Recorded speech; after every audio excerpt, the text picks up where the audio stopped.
Oke,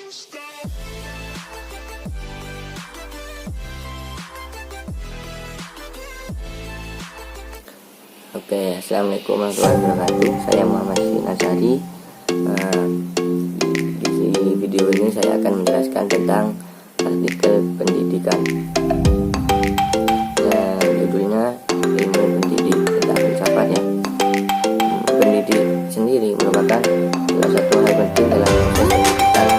Tugas pendidik atau seorang guru sebagai pendidik suatu hal yang sangat mulia di sisi Allah dan mendapatkan penghargaan yang tinggi. Tapi penghargaan tersebut diberikan kepada guru yang mengajar atau bekerja secara tulus dan ikhlas dalam mengajar anak didik.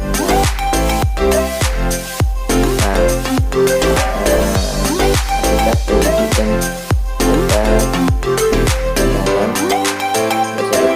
dapat pendidikan Islam yang utama landasan Al-Quran tentang berdidik dan anak didik. Secara umum, pendidik adalah orang yang mempunyai tanggung jawab untuk mendidik, sementara khusus pendidik dalam pengajaran Islam adalah orang-orang yang bertanggung jawab terhadap perkembangan seluruh potensi peserta didik, potensi efektif, kognitif maupun psikomotorik sesuai dengan undang-undang ajaran Islam. Islam sendiri mengajarkan bahwa pendidik pertama dan utama yang paling bertanggung jawab terhadap perkembangan jasmani dan rohani pendidik adalah orang tua sendiri. Orang tua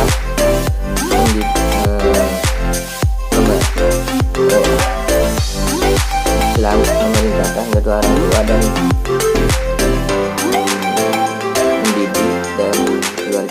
mendidik diri dan keluarganya. Dalam konteks Islam, pendidik disebut dengan murabbi, muallam, muaddib. Kata murabbi berasal dari bahas rabba. Rabbi kata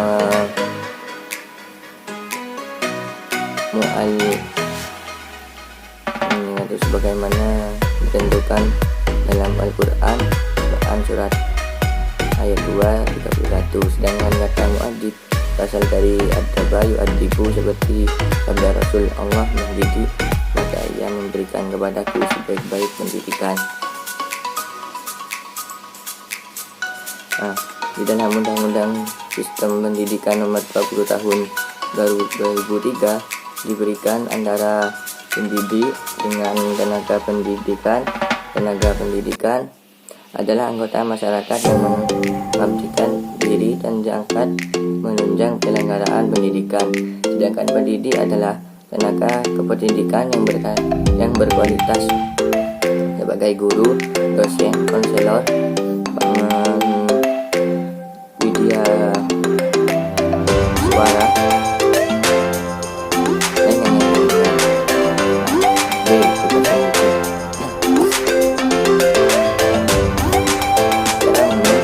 Tugas pendidik adalah mendidik dalam mendidik merupakan rangkaian proses mengajar, memberikan dorongan, memuji, menghukum, memberi contoh, membiasakan, dan lain sebagainya. Batasan ini memberikan arti bahwa tugas mendidik bukan hanya sekedar mengajar. Bagaimana pendapat kebanyakan orang, di samping itu, pendidik juga bertugas sebagai motivator dan fasilitator dalam proses belajar mengajar, sehingga seluruh potensi peserta didik dapat terakualisasi secara baik dan dinamis. Yang C, kompetensi pendidik. Dalam perspektif nasional, pemerintah telah merumuskan 4 jenis kompetensi guru sebagaimana tercantum dalam penjelasan peraturan pemerintah nomor 19 tahun 2005 tentang standar nasional pendidikan, yaitu kompetensi pedagogis, kepribadian sosial, dan profesional. Yang pertama, kompetensi pedagogis. Menurut Badan Standar Nasional Pendidikan, yang dimaksud dengan kompetensi pedagogis adalah 1. Pemahaman, wawasan atau landasan pendidikan. Nah, seorang guru harus memahami hakikat pendidikan dan konsep yang terkait dengan pendidikan. Pemahaman yang benar tentang konsep pendidikan tersebut akan membuat guru sadar posisi strateginya di tengah masyarakat dan perannya yang besar dalam upaya mencerdaskan generasi muda. Nah, yang kedua, pemahaman tentang peserta didik. Nah, di sini guru harus mengenal dan memahami siswa dengan baik, memahami tahap perkembangan yang telah didapatnya, kemampuannya, keunggulannya, dan kekurangannya yang dihadapi serta faktor yang mempengaruhinya. Nah, yang ketiga adalah pengembangan kurikulum atau silabus.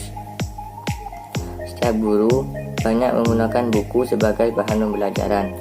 Meskipun demikian, guru harus memperhatikan proses pengembangan kurikulum didik. Dan yang keempat adalah perancangan pembelajaran. Di sini guru mengatur kelas mereka dengan prosedur dan mereka menyiapkan rancangan pembelajaran berdampak positif berikut ini. Siswa akan selalu mendapatkan pengetahuan dari guru.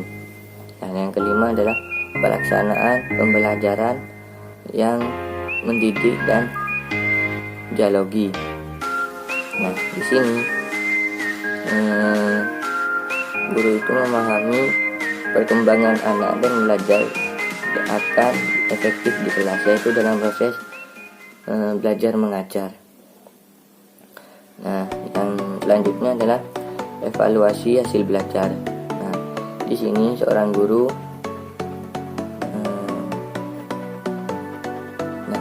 disebutkan seorang guru sebagai pendidik profesional bergantungan pada pemahaman dan pengolahan terhadap nilai pendidikan dan kemampuannya bekerja. Nah, yang kedua adalah kompetensi kepribadian. Nah, yang pertama itu adalah berakhlak mulia. Pendidikan nasional yang bermutu diarahkan untuk mengembangkan potensi peserta didik agar menjadi manusia yang beriman dan bertakwa kepada Tuhan Yang Maha Esa. Nah, yang kedua adalah mantap, stabil, dan dewasa. Nah, ini guru harus memiliki standar kualitas pribadi tertentu yang mencakup tanggung jawab, wibawa, mandiri, dan disiplin. Nah, yang ketiga, arif dan bijaksana. Guru bukan hanya manusia pembelajar, tapi menjadi manusia yang bijak, seorang yang saleh, yang dapat mempengaruhi pikiran generasi muda. Nah, yang keempat, menjadi teladan. Nah,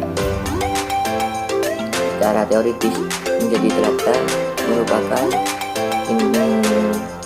integral seorang guru, sehingga guru berarti menerima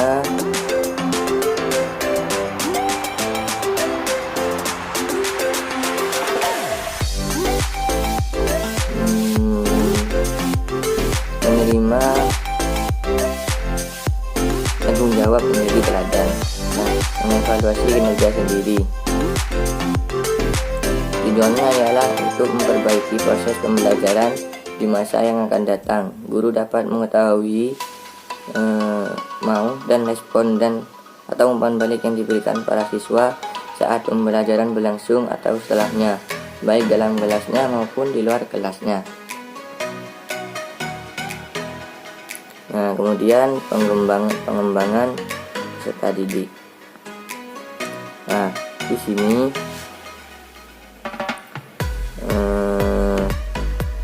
pengembangan peserta didik. Di antara sifat yang harus dimiliki guru adalah model pembelajarannya itu baik dan mandiri, yang yaitu semangat yang sangat besar atau menuntut ilmu, berkembang dan tumbuh hanya dapat terjadi jika guru mampu konsisten sebagai pembelajaran sendiri. Yang ketiga adalah kompetensi sosial. Nah, artinya kompetensi sosial yang terkait dengan kemampuan seorang guru sebagai makhluk sosial dalam berinteraksi dengan orang lain. Sebagai makhluk sosial, guru harus berperilaku sopan, mampu berkomunikasi dan berinteraksi dengan lingkungan sekitar secara efektif dan menarik. Nah, yang D itu kemudian pengertian peserta didik. Dalam pengertian Islam, peserta didik merupakan subjek dan objek. Oleh karenanya aktivitas kependidikan tidak akan bisa terlaksana tanpa keterlibatan peserta didik. Syamsul Nizar mendeskripsikan 6 kriteria peserta didik. Yaitu peserta didik bukanlah miniatur orang dewasa yang tetapi memiliki dunianya sendiri. Nah, yang kedua, peserta didik memiliki periodisasi pengembangan dan pertumbuhan. Peserta didik adalah makhluk Allah yang memiliki perbedaan individu, baik disebabkan oleh faktor bawaan maupun lingkungan di mana ia berada. Nah, yang keempat, peserta didik merupakan 2 unsur utama, jasmani dan rohani. Nah, yang kelima, peserta didik adalah manusia yang memiliki potensi atau fitrah yang dapat dikembangkan dan berkembang secara dinamis. Yang keenam, peserta didik adalah manusia yang memiliki kebutuhan baik yang menyangkut kebutuhan jasmani maupun rohani yang harus dipenuhi. Yang ketujuh, potensi peserta didik dan sikap peserta didik dalam pembelajaran. Nah, ada 6 potensi dasar yang dimiliki anak yang baru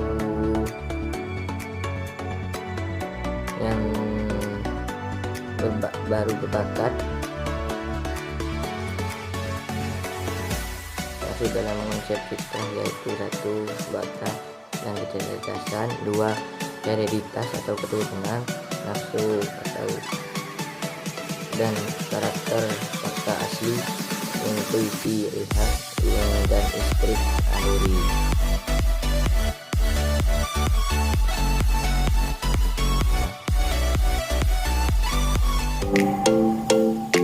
Di sini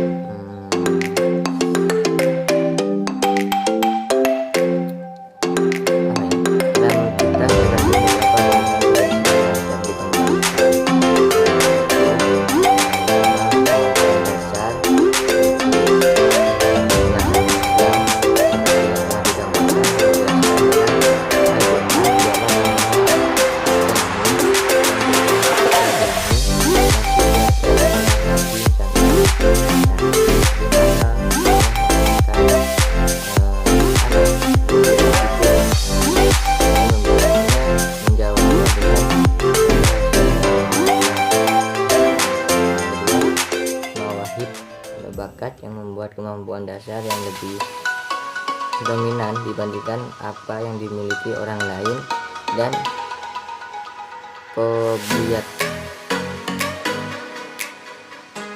yang mengacu kepada keimanan kepada Allah. Nah, yang ketiga adalah naluri dan kewahyuan. Nah, selanjutnya adalah kemampuan dasar untuk beragama secara umum. Terdapat komponen psikologis apapun, yaitu bakat, insting atau gorizoh, nafsu dan dorongan-dorongan karakter atau watak tabiat manusia atas keturunan, serta intuisi atau ilham. Nah, dari paradigma di atas menjelaskan bahwa peserta didik merupakan subjek atau objek pendidikan yang memerlukan bimbingan orang lain atau membantu mendengarkan dan mengembangkan potensi kompetensi yang dimilikinya serta membimbingnya menuju kedewasaannya. Nah, jadi kesimpulannya dalam Islam, orang yang pertama bertanggung jawab adalah ayah dan ibu. Tapi seiring berkembangnya dan kemajuan zaman, tugas itu diserahkan kepada pihak lembaga pendidikan yang bertugas sebagai pendidik kedua setelah orang tua. Dan pada intinya, baik orang tua maupun tenaga pendidik atau seorang guru adalah membimbing anak didik dalam perkembangan jasmani dan rohaninya agar mencapai tujuan pendidikan yang sesuai dengan tugasnya sebagai manusia yang menjadi insan kamil. Paradigma Jawa, pendidikan diidentikan dengan guru, gu dan ru, yang berarti digugu dan ditiru. Nah, dikatakan digugu karena guru mempunyai perangkat ilmu yang memadai, yang karenanya ia memiliki wawasan dan pandangan yang luas dalam kehidupan dunia. Dikatakan ditiru karena guru memiliki pribadi yang utuh, yang karenanya segala tindakannya patut dijadikan panutan dan suri tauladan oleh anak didiknya. Sekian penjelasan dari saya, tidak ada kesalahan.